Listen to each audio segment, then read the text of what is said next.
Não se aprende Espiritismo por trechos. Não se aceita o Espiritismo em suas consequências morais e filosóficas por trechos, dizendo amém. Fiquem comigo, é um raciocínio rápido, mas é muito importante para a compreensão da doutrina e para vocês, nas suas próprias vidas e como a gente age, como vocês agem com relação aos outros. É muito comum nós vermos nas redes, inclusive aqui, a citação de trechos de Kardec, né? E é muito interessante ver também como é a reação das pessoas, que é quase nula.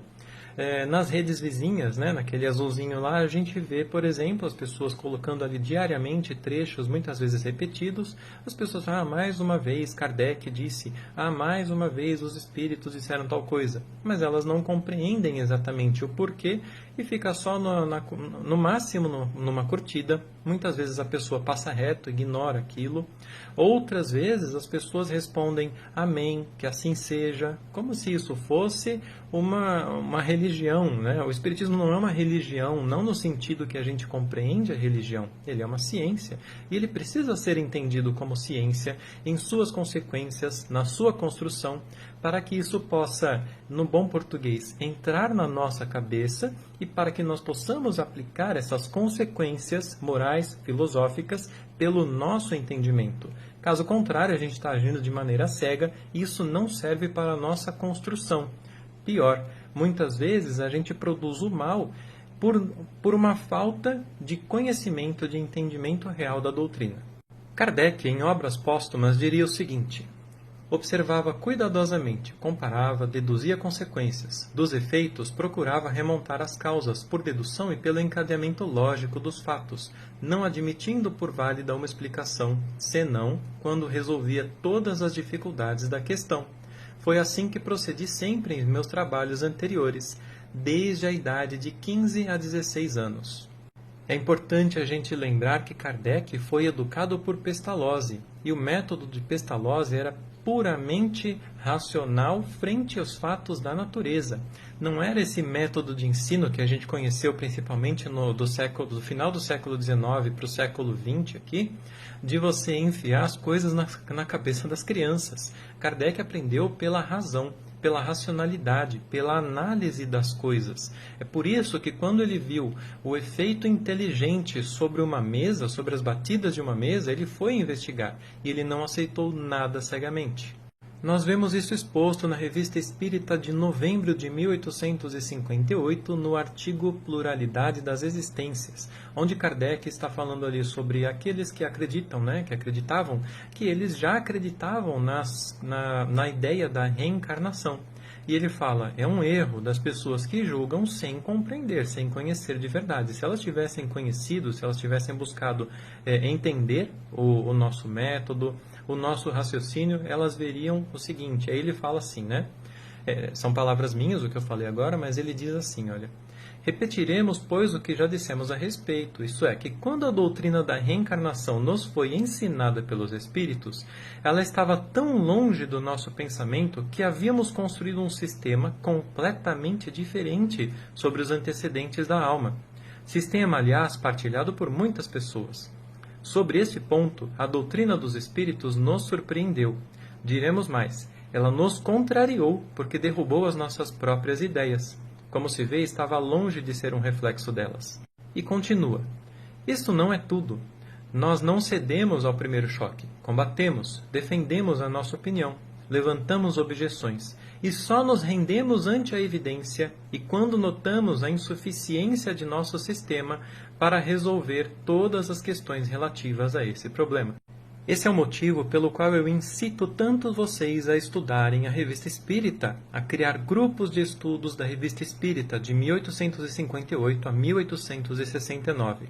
Se vocês chegarem no segundo ano da Revista Espírita, vocês já estarão com um pensamento muito diferente do que é o Espiritismo. Seria muito fácil e cômodo para mim me colocar nessa postura sacerdotal que tantas pessoas dentro do movimento espírita adotam, de chegar aqui e simplesmente ficar despejando trechos e dizer para vocês aceitarem, não é isso que eu quero. Muito mais, não é isso que é a ciência espírita. É por isso, mais uma vez, que vocês precisam estudar. E se vocês fazem o trabalho de de disseminação da doutrina espírita, né? Se vocês gostam de fazer postagens, de gravar vídeos falando sobre ela, então, pelo amor de Deus, pelo bem de vocês, parem de simplesmente pegar trechos e ficar afirmando coisas sobre aquilo. Pior ainda, parem de pegar coisas do movimento espírita sem ter estudado a doutrina espírita nas obras de Kardec, compartilhando ideias sistemáticas de sistemas, de coisas que não estão em verdade na doutrina, de compreensões erradas. Tem muitas pessoas vindo para a internet e falar: a mediunidade é assim, quando você sente isso ou aquilo, porque o espírito quando morre ele tem 7 perispíritos, porque... Isso não está na doutrina espírita. Estudem ela, façam os raciocínios sobre ela e apresentem onde vocês encontram esse raciocínio. É isso que eu tenho buscado sempre fazer aqui. Porque sim, eu posso errar pela minha compreensão, mas eu estou demonstrando de onde eu estou tirando isso que eu estou elaborando. Portanto, meu convite é o seguinte: saiam dessa posição de simplesmente ficar colocando trechos do Espiritismo ou trazendo ideias que a gente nem estudou, que vocês nem estudaram, e estudem e incitem o estudo da doutrina espírita, incitem o estudo da Revista Espírita de 1858 a 1869, criem grupos de estudo sobre isso. Paulo Henrique de Figueiredo, na obra Revolução Espírita, segue dizendo o seguinte: a postura experimental crítica é fundamental para o desenvolvimento da ciência espírita e também para a sua divulgação. Não se aprende espiritismo por catequese, como nas religiões positivas, nem mesmo por meio de cursos e palestras onde apenas se ouve passivamente, mas sim pelo método ativo, por um diálogo amplo, em que as diversas soluções metafísicas, psicológicas, morais, científicas, sociais são debatidas e confrontadas com as hipóteses propostas pelos espíritos nas obras de Kardec e as ideias pessoais de cada um. O espírita precisa descobrir-se, conhecer a si mesmo, quais conceitos aceita, para depois compará-los com a teoria dos espíritos. Esse é um esforço racional com o objetivo de compreender para só depois aceitá-la, se assim o desejar. A questão toda, então, amigos, não é Kardec disse, os espíritos disseram. Não, é a consequência de um estudo, é a consequência de anos de desenvolvimento metodológico de uma ciência. Se fosse apenas o que Kardec tivesse dito, isso não teria o maior valor do que uma opinião. Se fosse apenas o que o espírito ou os espíritos tivessem dito, isso não teria maior que uma opinião ou várias opiniões, a não ser que isso fosse confrontado pelo método utilizado por Kardec.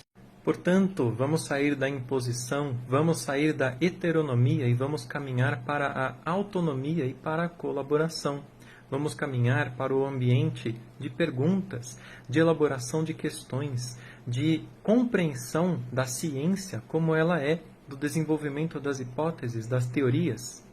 E lembrando que essa ciência somente pode ser continuada, retomada, desenvolvida, complementada pela retomada do método utilizado por Kardec.